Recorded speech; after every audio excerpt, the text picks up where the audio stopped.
She turned the corner with her mop bucket, just as Cairo stormed around the same bend. Crash! Dirty water splashed onto Cairo's designer shoes and the hem of his crisp white shirt. The phone slipped from his hand. For a moment, everything stopped. Dara gasped, eyes wide with panic. Oh no, oh my God, sir. I'm so sorry. Cairo's sharp eyes narrowed. Do you even know what you've just done? He growled. I didn't see you. Please forgive me. Dara stammered, trembling. Hotel staff turned to watch. Cairo's voice was low but deadly. This suit costs more than your salary for the year. Humiliation burned in Dara's chest. She lowered her head. It was an accident, sir. Cairo didn't respond. He simply stepped past her, dripping and furious. Back in the suite as he changed into fresh clothes, he muttered under his breath, This trip is cursed. Little did he know, the girl who had just ruined his day would soon turn his life upside down.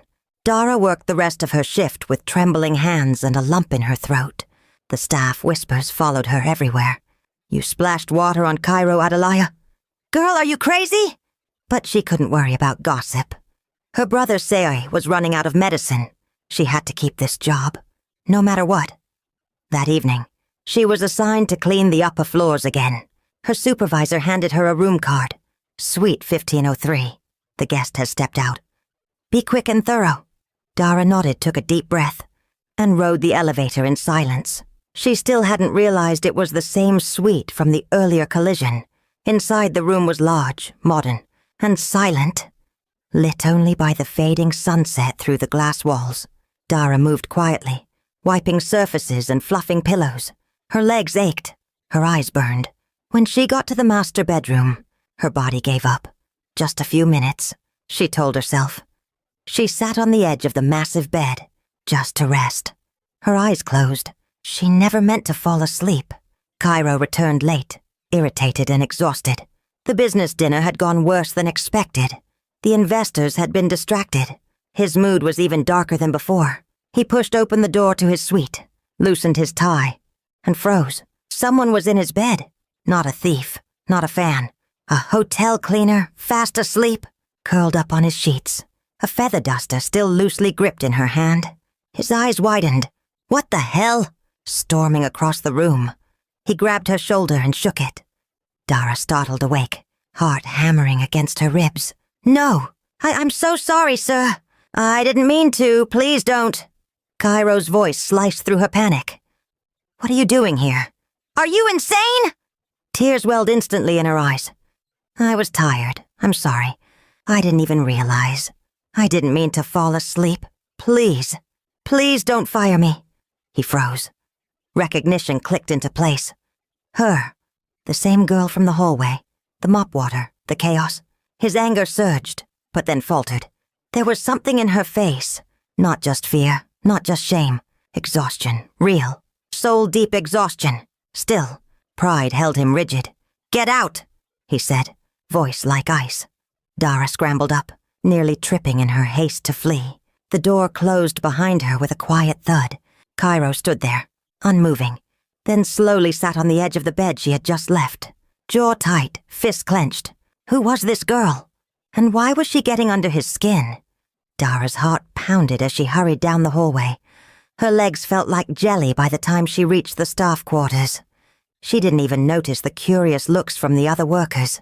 In the locker room, she dropped onto a bench and buried her face in her hands. Her fingers still smelled like the hotel's lemon-scented polish. Her cheeks burned with shame. How could she have fallen asleep in a guest's bed? Not just any guest. Cairo Adelia, a billionaire, a tech genius, a VIP at the hotel. She was sure she'd be fired.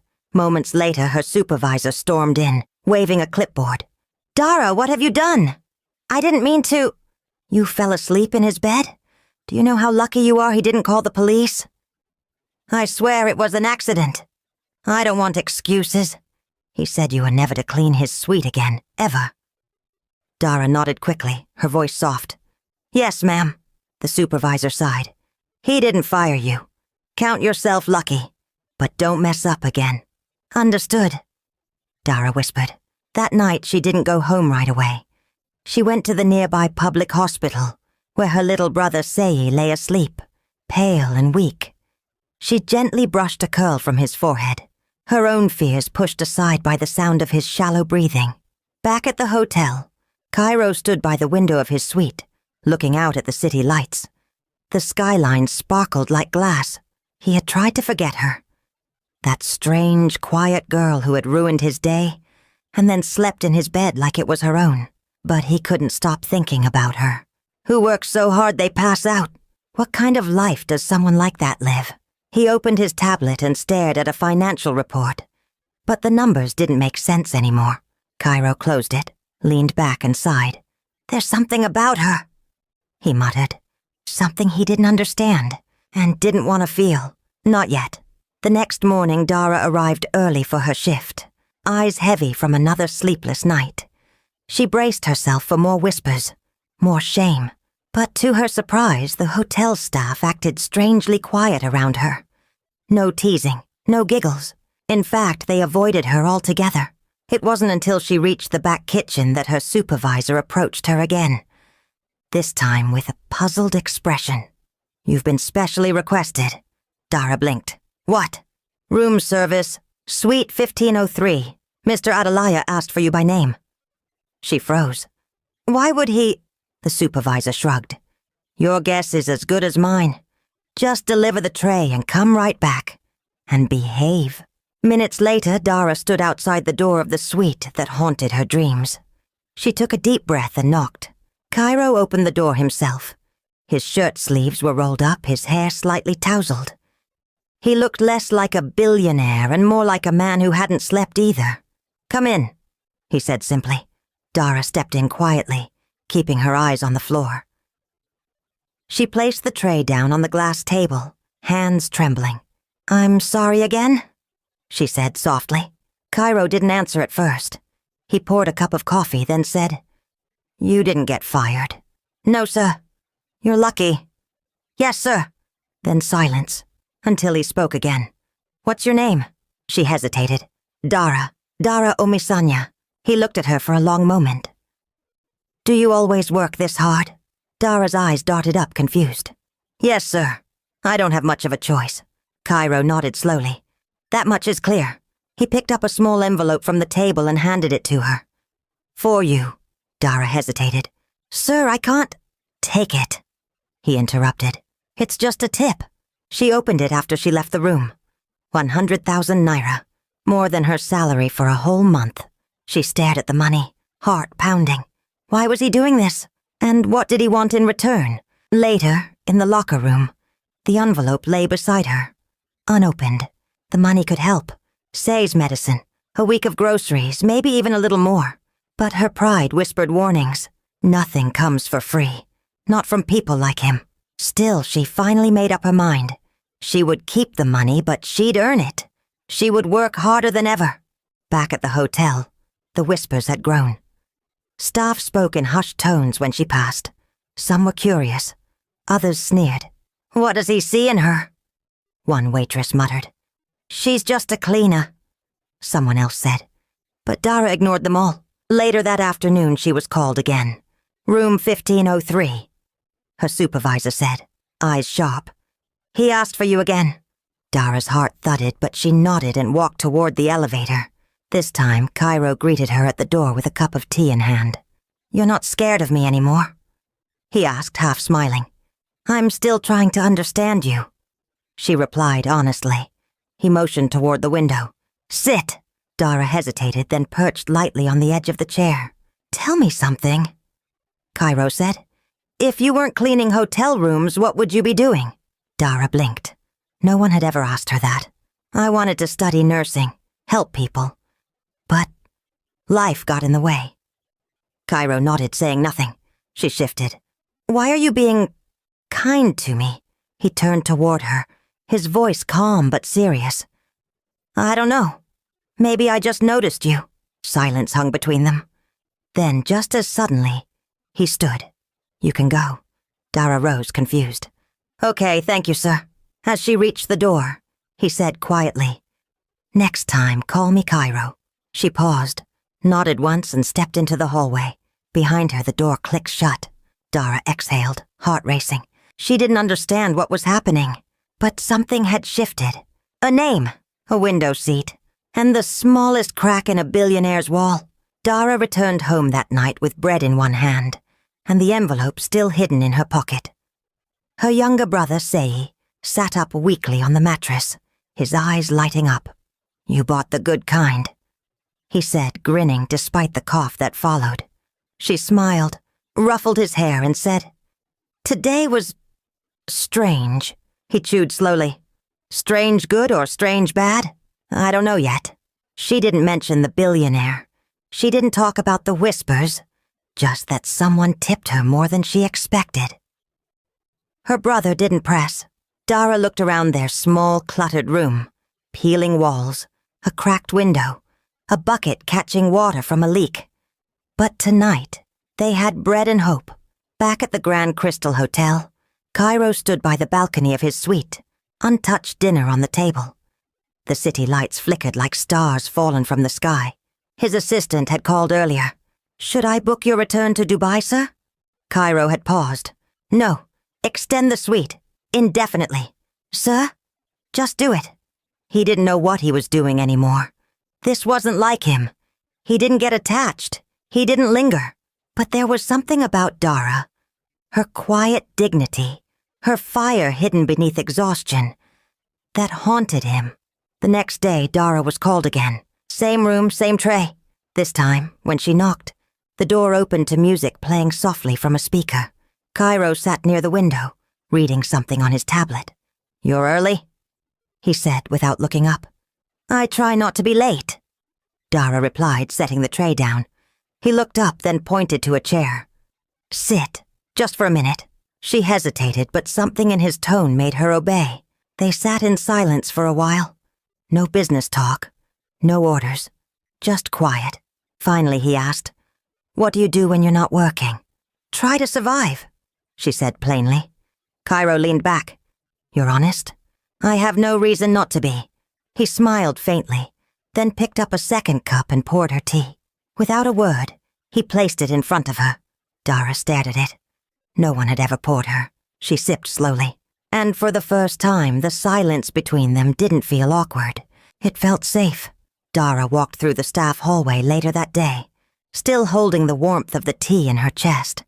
She didn't know what Cairo was doing, or why he kept asking for her. But part of her, deep down, didn't want it to stop. At her locker, she found a folded note stuck between cleaning gloves. "Meet me by the fountain, after your shift." Her hands had trembled when she found it. Her first instinct was to tear it up, throw it away, forget it ever existed. But she didn't. And that night, after her shift ended, Dara found herself standing by the hotel's garden fountain, moonlight dancing softly across the rippling water. Cairo was already there, waiting. No guards, no tie, just a plain gray sweater and jeans. "You came," he said, voice low. "I don't know why," Dara replied, standing a few steps away. He looked at her carefully. "Do you trust me?" "No," she answered. "But I don't think you're pretending either." Cairo gave a small nod, his expression unreadable. "I wanted to see where you live." She blinked. "Why?" "Because I don't want to just guess anymore." Silence. Then Dara said, "I don't bring people there. I'm not people." "That's the problem." They stood in that quiet tension for a while. Cairo stepped closer, his voice almost a whisper. "I'm not trying to fix you, or change you. I just want to understand you." Dara looked away. Her voice cracked slightly. "Most people like you don't try. I'm not most people." She met his gaze for a moment that felt longer than it was. Then softly she said, "Fine, tomorrow, after my shift." He smiled, not the arrogant kind, but one filled with something softer. "Thank you." As Dara walked home that night, her thoughts were a storm. What was she doing? This man lived in skyscrapers. She lived behind broken fences. He spoke in billions. She counted coins. But something about the way he looked at her made her feel like she wasn't invisible. And for once, she didn't want to disappear. The next day, Dara didn't eat. Her stomach turned too much to hold anything down. After her shift, she changed into her plainest dress, combed her hair, and wore the sandals with the least wear on them. When she stepped outside, Cairo was already by the hotel parking lot, leaning against a sleek black SUV. He didn't wear a suit this time. Just a button-down and slacks. No watch, no air of power. He smiled gently when he saw her. "Ready?" Dara hesitated, then nodded. The drive was quiet. She noticed he didn't speak until she did. "This is the longest road I've ever taken with a stranger," she said finally. "Maybe we're not strangers anymore." Dara glanced at him. His voice was soft, but there was a weight behind it. They reached her neighborhood just after sunset. The streetlights flickered like they were too tired to glow. Children played in the dusty road, their laughter cutting through the hum of generators. Cairo stepped out without hesitation. "You don't have to," Dara began. "I want to." They walked slowly toward her building. The street narrowed. A few neighbors peered through windows.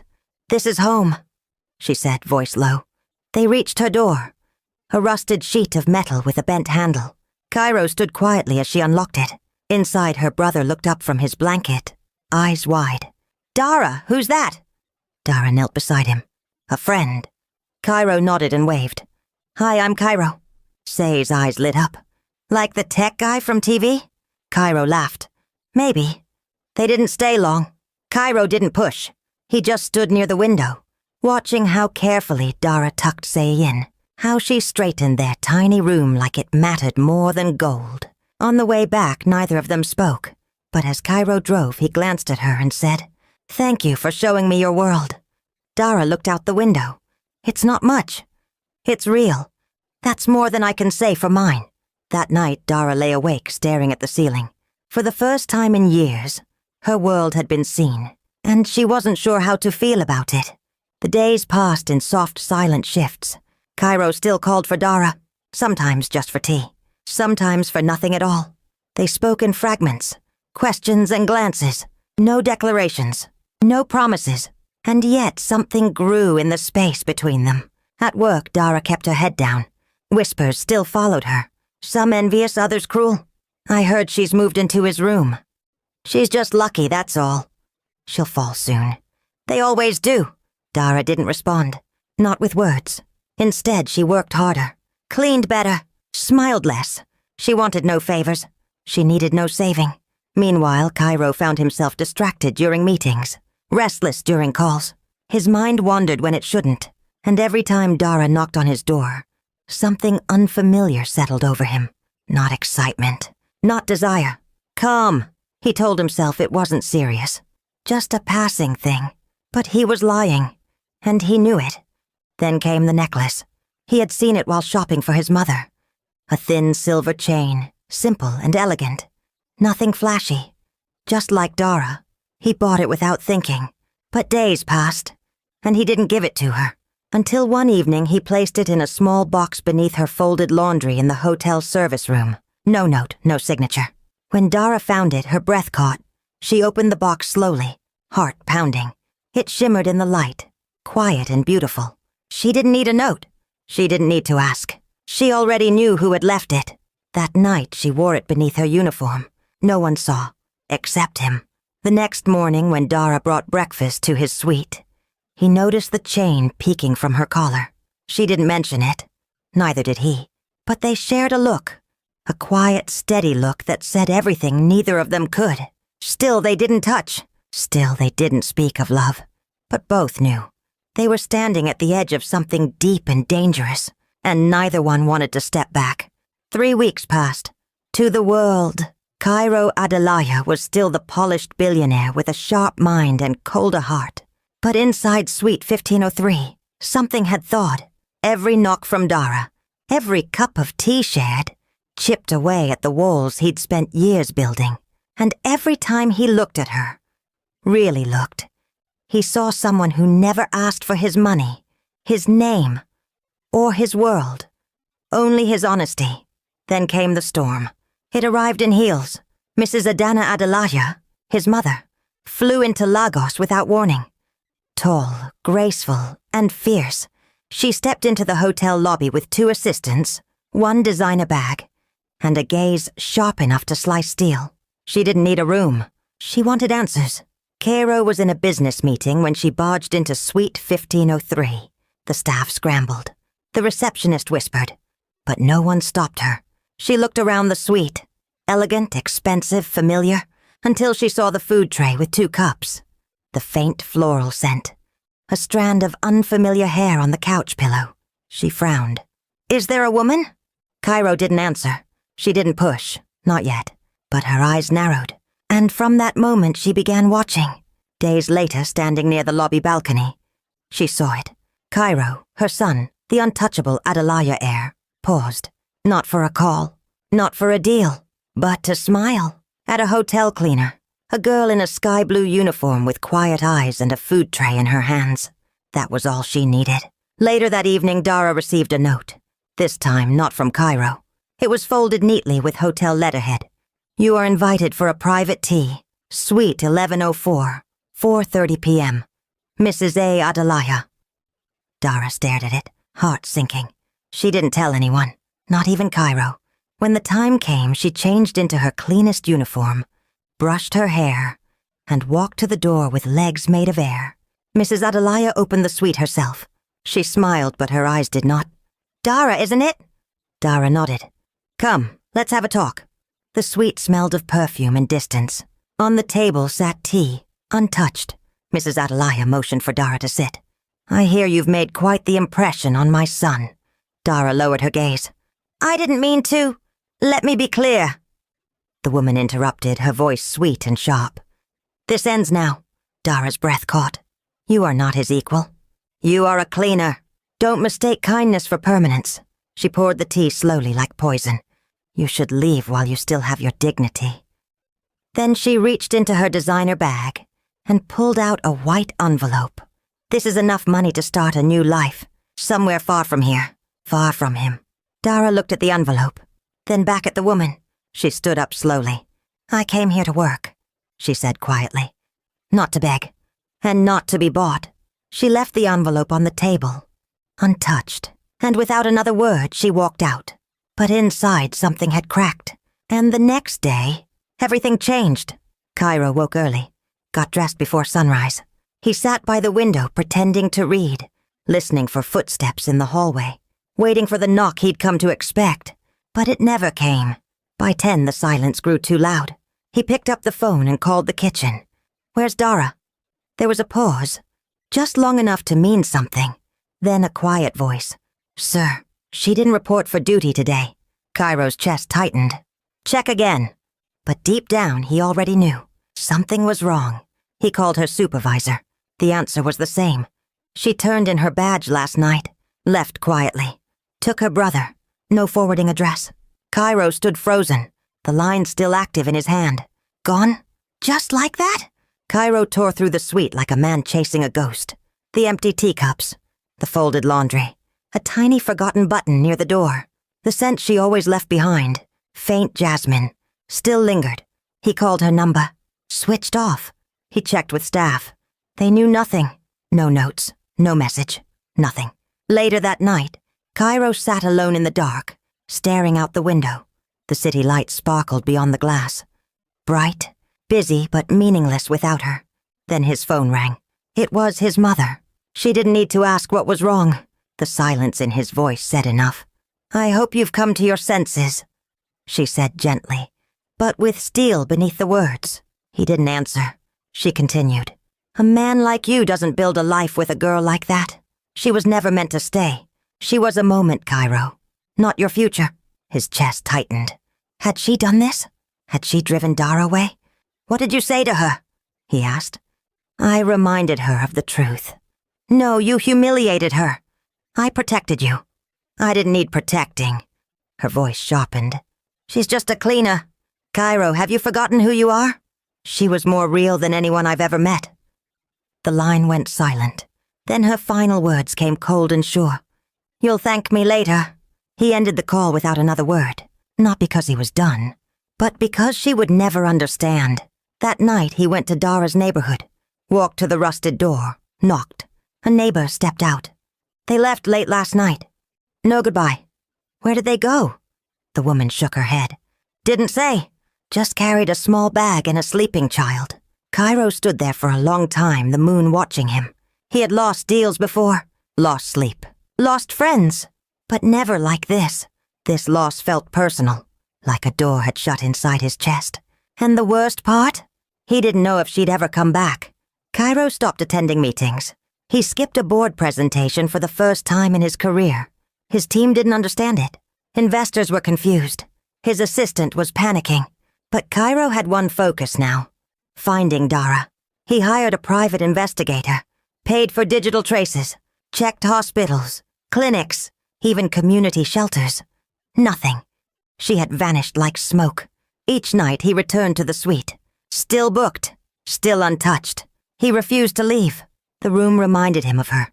The teacups, the chair by the window, the echo of soft footsteps that never returned. One afternoon he sat on the hotel rooftop with his closest confidant, Toby. "She left without a word," Cairo muttered, rubbing his temples. "Are you sure it wasn't fear?" Toby asked. "Maybe she thought she didn't belong." "She belonged more than anyone ever did." "Then why didn't you tell her?" Cairo said nothing. Toby leaned forward. "If she didn't leave a message, it means she was protecting herself, not rejecting you." Cairo looked out at the skyline, his voice low. "I thought I had time." "Love doesn't wait, Cairo. Not forever." That night, Cairo drove back to her old street again. The rusted door was still locked. A child's toy sat forgotten in the dirt. He sat on the broken step for hours, phone in hand, hoping, praying for a message. None came. But the next morning, a small envelope arrived at the front desk. No return address, just his name, written in familiar handwriting. He opened it slowly. Inside a note: "You gave me hope when I had none. But I need to find my own strength before I can stand beside you. D." Cairo stared at it, heart hammering. She was alive. She was still out there. And though she had walked away, she hadn't closed the door completely. Now it was his turn to fight. Not for a deal, not for an empire, but for the girl who made his silence feel like peace. Months later, the world had moved on. Business boomed again. Cairo's face returned to magazine covers. Forbes called him the relentless visionary. But none of that mattered. The note from Dara stayed folded in his wallet. He read it every night like a prayer. Then one Saturday morning, while attending a small community tech outreach event in a small town, something caught Cairo's eye. Not a person, a notice board.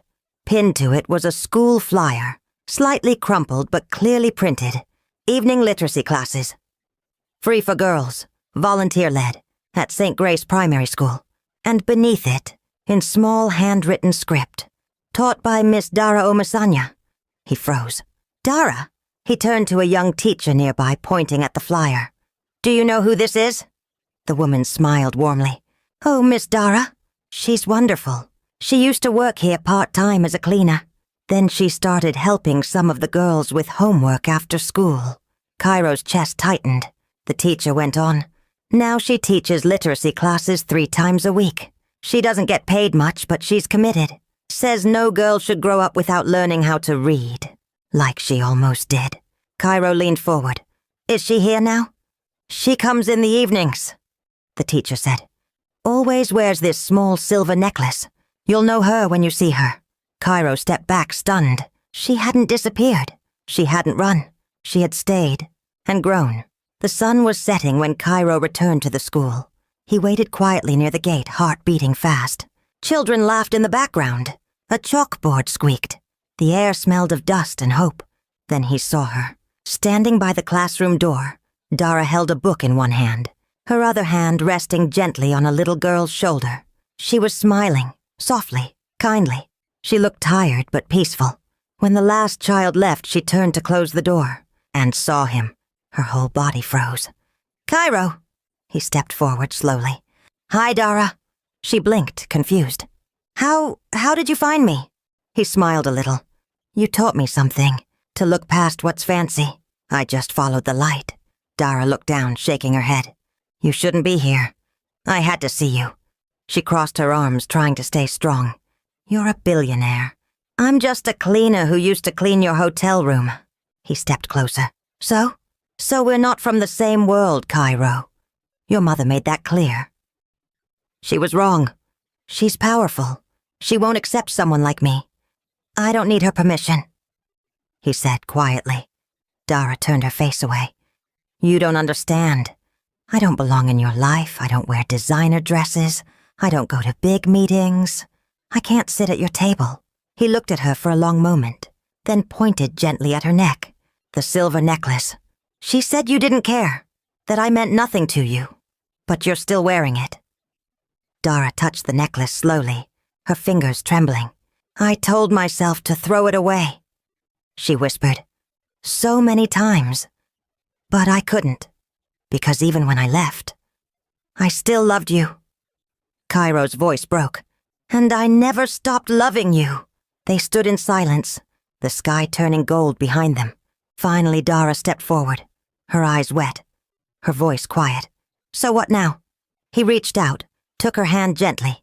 "Now," Cairo said, "we write our own story. No mothers, no titles, just us."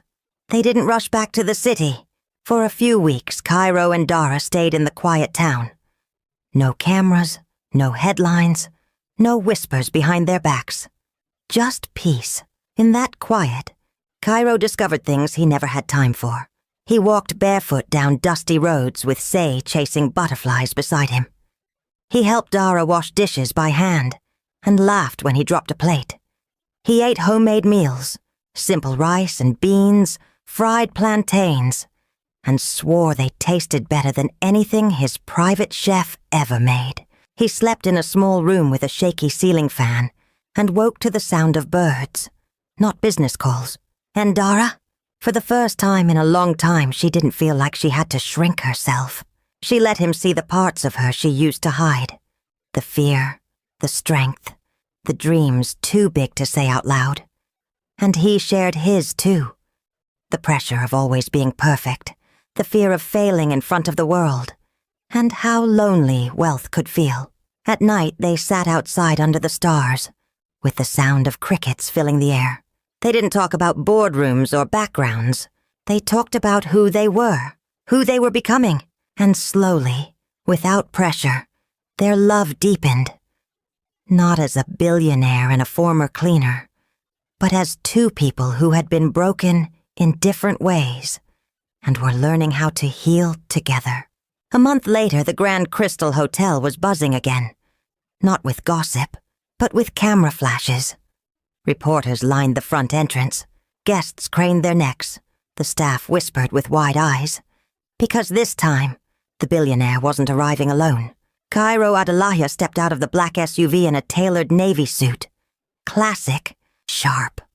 Beside him walked Dara, in a pale blue dress, simple flats, and that same silver necklace.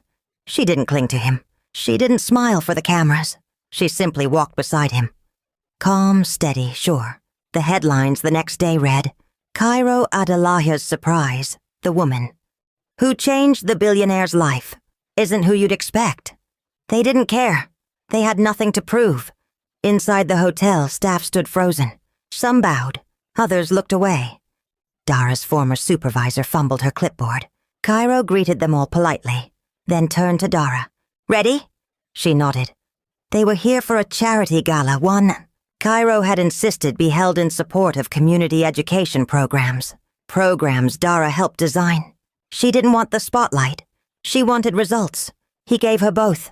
Later that night, as the ballroom lights dimmed and the applause rose for the final speech, Cairo stepped onto the stage. He didn't speak about profits. He didn't talk about tech. He simply said, "I met someone who reminded me that kindness doesn't wear a suit. That strength doesn't come from money. And that love often walks in when you're not looking." The crowd fell silent. Then slowly, it stood. Dara, standing near the back, didn't cry. She simply watched him, steady, proud, and calm, with the same quiet fire that once lit her way through the hardest days. After the gala, they walked outside hand in hand. No guards, no noise. Just two people who had found each other in the unlikeliest of ways. "I still think it's funny," Dara said with a smile. "What is?" "How all this started with me falling asleep in your bed." Cairo chuckled. "Best accident of my life." And as the city lights blinked behind them, They stepped into the night, not as billionaire and cleaner, but as equals, as home. The end.